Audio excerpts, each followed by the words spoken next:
So Jojo Rabbit is a film by Taika Waititi.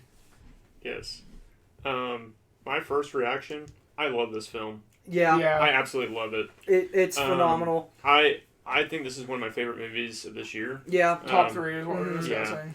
That the emotional level of this. Oh. Yeah. I don't have that many movies that get me all teary. This movie got me teary at the end. I did not think that was going to happen in a movie that was clearly marketing itself as a comedic film where a kid has Hitler as his imaginary friend. I would not put this as a comedic film. I'd say it's a dramedy. Dramedy is what I put it, because I think I would argue it's very more than half of the movie is a comedy, and even the ending kind of has a lot of comedic elements. But it's so serious at the same time. This is a very Well, it's a satire. Yeah. So when the serious moments hit, they hit. Yeah, which I think there's two distinct things, and so like I guess we'll talk about one thing. So Taika Waititi's portrayal of Hitler, anytime he is on screen, it's much more the lightheartedness, the comedic, and that's the levity that the movie has. Right, that's what they wanted. And a lot of people, like even reading the comments of people that haven't seen the movie, they think that Hitler, it's like a serious, like a weird, Hitler should never be funny, like into that. So right, but it's touchy. But it's people. Not. It's his what he imagines. Right. This is this kid who is a Nazi Party fanatic, which there were kids like that at the time, and other World War II Nazi movies have shown that, like how children were essentially brainwashed to believe Hitler was almost like a god. Which they even showed like the beginning of the movie, and they show like all the people like worshiping him. All the people worshiping him and all of that, and it's like, okay, this kid thinks that this world leader is like somebody he has to impress. Yeah. Like, and he even says, like, I think his goal is that he wants to be his bodyguard or something. He wants to be part of Hitler's like special order or something. Special basically. secret service, yeah. And I'm like, okay. So, like, in his mind, he thinks that everything that he's doing is for Hitler. Yeah. And he can see how Hitler would respond. And Taika Waititi's performance is just great. Yeah. Like, you realize that you're looking at Hitler, but it's like, this is not the real Hitler. Yeah. Like, there's one moment towards the very end where Taika Waititi, like, yells, and I'm like, oh, okay. Well, I think, and that also, minor spoilers, like, as the character starts to question Hitler, you see Hitler start to lose the comedic element, right, and become more of the villain because it's how he does view the party. It starts to get more serious based on his Hitler's own personal. His best friend in the beginning, and now he's starting to become his enemy. Well, because he worships Hitler, he sees Hitler as like a god, but then like, I mean, the famous quote: "If you make God bleed, will people stop believing in him?" And so it's like slowly as he's like, well, maybe we're not good. Right. Maybe we're not the good guys. He starts to learn more about what's really going on in World War II, and it's like, this is interesting. This is more or less a character piece on the mindset of a child in World War II. Right, and that's what it's supposed to be. And I think people forget that based on the fact that they're trying to make Hitler funny. Yeah, I think the trailers really unfortunately sell it as I wish that wasn't the case, because I watched the trailer after the movie. I'm like, this just does not represent it doesn't feel the movie. same. I agree. Like, looking at the trailer, you're like, well, this is not the type of movie you expect when you go see it. But I think it's hard. I don't know how I think it's hard to do a trailer without kind of like, because it is a comedy, and so it's hard to sell it like. Right, because like, it's also hard to take that period of history and make it funny. Yeah. Like, even I felt like when the marketing came out, I was like, this is going to be uncomfortable, I think, in the theater. Because you're thinking about what really happened in real life. Yeah. And they show hints But then of they that. actually show that. that. Well, that's the thing, like... So it's like even the square. Yeah, well, there's like moments with his mom, and so it's like, you tell that some of them become a lot more heavy. Right. And like, how she deals with things and how it was like back then, because you're starting to see an adult talk about this stuff instead of just still the child's perspective of and it's like what's happening. And like there's this underlying theme of the children don't understand what's going on. Yeah. Like they're basically being told what's going on in the outside world, and all the adults actually see it for what it is and are trying to almost protect them from it. Yeah. I love Scarlett Johansson. I think she was really good. I think her and Sam Rockwell do very well. I think everybody in this movie does well. Yeah, there isn't anybody I dislike. I think Theon Greyjoy's pretty good too. Yeah. Here's one of my favorite jokes. Not we'll ruin it. Yeah. We won't ruin it, but it was one of my favorite. Yeah.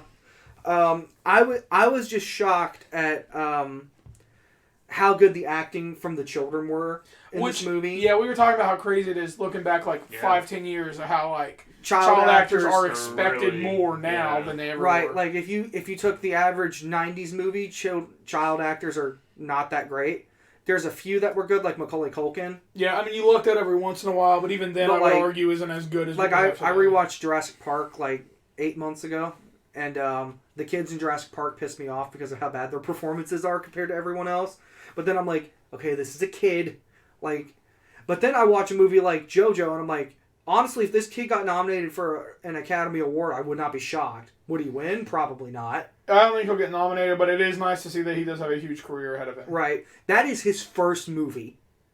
And we were looking it up last night, and we're like... Because I was like, I don't think I've seen this kid in anything else. And to see, how well he did with experienced actors like Scarlett Johansson and Sam Rockwell, and, he's the one stealing the scene at times, I'm like, this is good. Mm-hmm. And he comedically plays off of Taika Waititi so well, and Taika Waititi is great at comedy. So it's like this kid can go in two different directions at this point, and I would believe him as an actor. He did great. His characteristics of an all-around actor. Right. He did very well. I think that this movie was more or less the testing grounds for if Taika Waititi wants to do more serious film. So here's the thing, and we'll talk about this. I guess we'll talk about it now. So you've only seen What We Do in the Shadows, right? Right. Did you watch Hunt for Older People with us? No. Okay. So the 4 films I'm aware of Taika's done, and this is what we're going to do, what I'll discuss as. What We Do in the Shadows is incredible. You've seen it, right? What We Do in the Shadows? The one with the werewolves and the vampires? Oh. Is probably my least favorite of his 4, right. But it's the one with the least amount of plot. Right. So, and that's what's weird about it. Now, unfortunately, order of what things came out, it's not going to work the way I wanted. I wish it could. But there's that, and then Thor Ragnarok's my next one, and then Hunt for Wilder People, which Hunt for the Wilder People and this are as close to serious for him that I could talk about.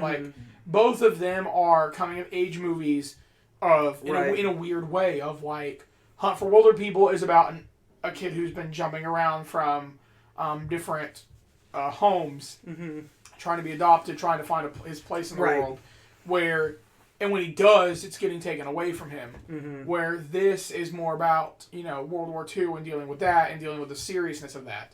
And so I think Taika's already been serious. I think it's just that movie isn't as popular as What We Do in the Shadows or Thor. Right. And so it is a good... I'm glad he got to go back and do Jojo Rabbit. I hope every couple of years between doing Thor movies, if he does the trilogy, a new trilogy, which I imagine he will. Yeah, I think so. That he gets to do crazy movies with how much money Thor Ragnarok brought in. Yeah, well, I bet Love and Thunder's $1 billion or close again, and then he'll do another film and then do Thor 5.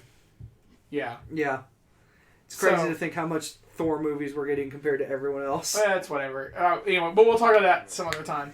But that's why I think Jojo Rabbit is as close to Hunt for Wilder People. It's just different subject matters, and I think they're both serious just in their own right. Yeah. So, when you eventually do get to watch Hunt for Wilder People, you'll be like, oh, I do see that he was trying to get to that, but then did Thor, and when he came back, he was already on the move to this. Yeah. And so, I think he's wanted to do serious movies. Right. It's just, like I said, Hunt for Wilder People is not as openly known as What We Do in the Shadows. Right. Did we point out that Taika Waititi is Jewish? I don't think any of us said that. Yeah, he was... It's the best middle finger to Adolf Hitler. To have a comedic actor that's Jewish play him and basically make a mockery of him. And he even said, he was thinking about all the actors I'd want to play, and he's like, I kind of want to find somebody Jewish, and he's like, well, I'm Jewish. Yeah. I think that's great. Well, I'm Jewish. And he's an actor. Yeah. Yeah, when he jumps out the window or whatever, when he hard. Yeah, that was probably the funniest moment in the film for me. He has the best entries and exits. Or when the kids have the bazooka and they drop it and it blows up the glass door entrance to a building, and the kid just looks at the main character. He goes, "Oh God." One of the first scenes when they're like training and stuff. There's so many funny things. Yeah. What's the lady? Rebel Wilson. Rebel Wilson. Even she's really good. Yeah. She's only comedic relief, but she's funny. And so again, I don't want to spoil too many jokes because I strongly right at the very end. Yeah. She sent the kids out. Oh my gosh. But so that was borderline. Yeah. Again, everyone does super well in this movie. Mm-hmm.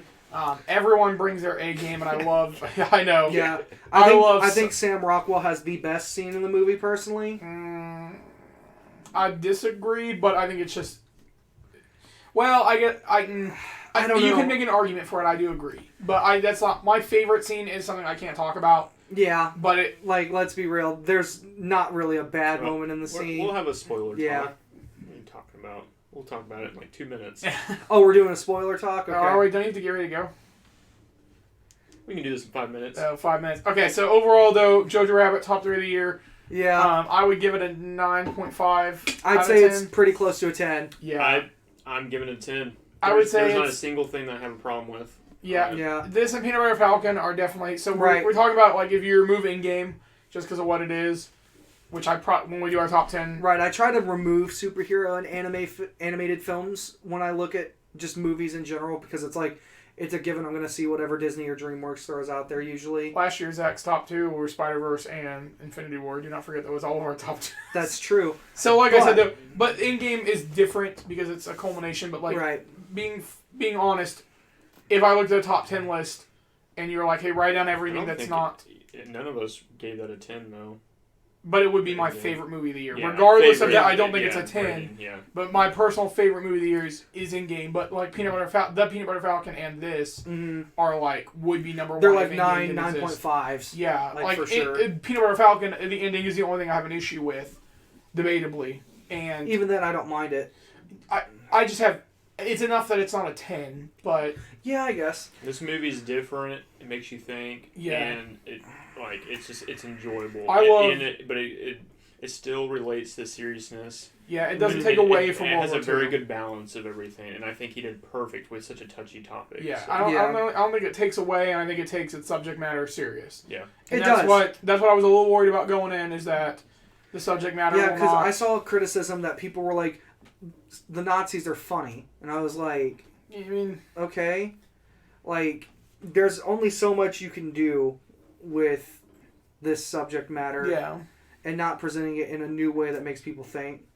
And I mean, the characters still take certain things serious, and there are definitely serious characters in this movie. Like, to say that there's no serious moments is kind of disrespectful, but my word. So we're gonna do spoiler talk, but before we do that, real quick, Spotify, SoundCloud, Google Play, Apple Music, iHeartRadio, eventually YouTube. We're hoping for. Please do not forget to subscribe and like and follow us on all these. Things. Did I miss one? I don't think so. There are 5. So fast, I wasn't paying attention. There were 5, right? We only have 5. Spotify, SoundCloud. We have more than that, but Google Play. The main ones. Yeah, Google Play, bro. Yes, I said Google Play. Don't forget to follow us on Facebook. Like our Facebook page. We're sure garbage memes most of the time. It's becoming like that. Yeah, basically that's what our page is. Twitter and Instagram. With Twitter, one of them is Coherent Nothing, and Twitter's Coherent Nothing. Yes. Instagram is Nothing Coherent. So please just remember to follow us. Zach has been streaming a lot more, so please remember to follow JitteryJackanape at twitch.tv.com. Twitch.tv.com/JitteryJackanape. If you have Amazon Prime, you can also give him a free sub. So please remember to do that. It helps him out a lot. He needs it. But spoiler cast real quick. We're going to try to talk real quick because Ryan's got to get ready to go. Yep. Okay. So, hey, I took the blame for several weeks, so it's your turn to... Spoilers in 3, 2, 1. Well, the mom's hanging there, and he ties her shoes and oh hugs her legs. Oh my god. Okay, I was gonna say... I don't know if anybody could actually hear what you just said, but... Okay, so in Mom gets hung. In the movie... One more time. In the movie early on, they show what happens to people who are against like the Nazi party, and they show that they hang people publicly in the town square. And that's mostly with people getting caught with hiding Jewish people. Hiding Jewish people or defecting and leaking information and stuff, which is what his father did. And he's just gone. Like, we don't know what actually we never know. That's one so of the... throughout the movie, he gets told that his father is helping with the war. Mm-hmm. They make a reference that they hadn't... Like, he ran away in Italy a couple years ago. 2 years ago. The soldiers, the Germany soldiers are making fun of the kid because his father left him, but the kid always thought that he was still out in war and that they were wrong or something. Yeah, well, the mom kept saying when the war ends, he'll come back. And so that means that, when America won... When America when the Allies won, and that's your first clue that hey, they're not really supporting Germany. Yeah, right. And so there's this focus on dancing throughout the movie. Well, and feet. And feet. There's several scenes where she's just walking, and you see just the feet. You see her. They focus heavily on like the shoes, basically her ballet shoes. Are they ballet shoes? No, I thought they were just regular shoes. But it's just like there's several scenes where you can distinctly tell what her shoes look like. They make sure they're she's clearly walking on the rock wall, or whatever. And that's a big one when they dance. He asked his mom, or he says, "What do free people do?" And she says, "I dance." And they show her feet dancing on that rock wall, like where they're walking. And then later in the film, after he tells his friend that he has a girlfriend who's Jewish. I thought that his friend ratted him out, essentially, because then these people show up. But I forgot that his mom put like a sticker or something on a table that he saw, and he didn't realize what it was, I guess. Because then the Gestapo come and they like search through their house, and the Jewish girl doesn't have time to hide. And this is like, to me, the most intense scene, essentially. Oh, that was a... Like, that's the Theon Greyjoy scene, right? No, the German Shepherds. Oh, the German Shepherds, yeah. Okay. We needed dogs. I understand. He's like, I understand. You're doing a great job. You're doing a great job, and I get that the dogs have a stupid name, German Shepherd. But I didn't need actual German Shepherds. And then when they come back at the end, the German Shepherds are fighting alongside them. Everyone's fighting at the end, and it's so sad, because you see kids running out and trying to fight. Go give the Americans a hug. And she puts a grenade in his suspenders. But no, the scene where, like, they're trying to hide the girl while the Gestapo are there, and she can't hide, so she has to pretend to be his sister, who's also gone. I assume she died. I can't remember what they said it was, though. But she died of... They never said... No. It doesn't say... That's her, the girl. Her fiance died of tuberculosis. Yeah, the girl, we don't know how she died. But, right. Because he said nobody knows she died. Right. Because they didn't give a reason, because he's like, you could live as her. Yeah. Yeah.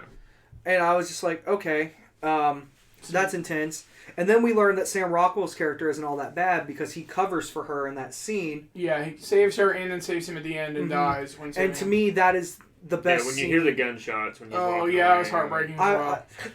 And they have such a good comedic moment right before that because they foreshadow the fact that he has this costume that he wants to wear in the battle. I know. And it's got like streamers on the helmet and like he's wearing like blue or pink boots or something and he's got this musket that like and they play music out of it. No, the guy his sidekick next to him has the music playing. It's the music box. Yeah, he's got like the Gatling gun. The Gatling gun. And you just see them like run in front of the kid and charge into battle. I'm like, oh my god. Well, they're standing there dramatically while everything's like blowing up. It's all in slow motion and you can't help but laugh, but then they all get captured because the Americans show up. And Rebel Wilson's character puts like a Nazi coat on the kid and that's what gets him caught. Yeah. And then immediately, like right before they all get rounded up, he takes the kid's coat off and he says, "Get out of here, Jew," and spits on him. Yeah. And I was like, he just saved this poor kid's life. Like, and I was just like, this movie's powerful in the moments where it's trying to be serious. And like earlier, like I really actually like the relationship between the girl and the boy's mom too, because she's basically like almost giving her hope about like her future and everything, and talking about like what free people do. And she also says that she wants to dance. And well, the mom's like, "What's something some free people do?" And she's like, "Dance." And then that's the first thing that the girl does when she gets to step outside at the very end. After she slaps him. Well, she slaps him because the little douchebag says that the Germans won because he doesn't want to lose her, which I kind of get because this is after his mom died. But he could have been like, "Please don't leave me. I have nobody. The Americans have won." Yeah. Like if he was honest, she probably would have stayed either way. I mean, where's she gonna go? She has no one now. You know, all she has is this kid who's been writing a book about her. And she keeps telling him all these made-up things about Jews that, like, they can read your mind and hang from the ceiling like bats. Yeah, when they sleep. There's a lot of cute moments. There's some cute humor between the two kids. There was a lot of moments in the movie where there was where he's talking to her and he's learning more about her and stuff. And he starts to learn that the Nazis are wrong and that everything they've said about Jews is wrong. And even some of the Nazis even tell him that what he's hearing is just all made up. Sam Rockwell's character especially, which I guess kind of helps with the fact that they alluded to the fact that he was going to protect the girl in the house. Now that I think about it, it's like he didn't look that way about Jews, I guess, because otherwise he would have just ratted her out. I don't know, man. This movie was really good. Like... All the comedy scenes, Hitler is funny in every scene. Yeah, I like the descent of Hitler from being a comedic, like, god, basically, in his eyes, to, like, at the final scene where he had the bullet in his head. Hole in his head, and then he kicks Hitler out the window. Yeah, he's like, Hitler. F off Hitler, and he just kicks him into oblivion. Yeah. And I'm like, I almost wanted to cheer at that moment, because I was like, you finally realize... I love the character development for everyone. I mean, those who don't have development like Rebel Wilson's character. Who, if you take that first 5 minutes of the movie of each character or whatever, all of them have developed dramatically by the end of it. Well, yeah, the main three of like the mom, sister, and even Sam Rockwell. But I think he was always. Watching after knowing what happens, I think he was always on the side of the Jews. Because they had the failed mission, so he had failed missions. He was having to train children at that point. Yeah, and then he was drunk, so he got demoted again. Yeah, I think he was always on the side of the Jews. He hated what they were doing, but because of just like where. Well, I mean, where are you going to go? You can't say anything; they'll kill you. You know, like you're living in fear essentially, and you don't even realize it. But I do think that was it, and so he made the sacrificial play at the end. I think his development was always there, and like looking back on it, I'm like, oh. So with that being said.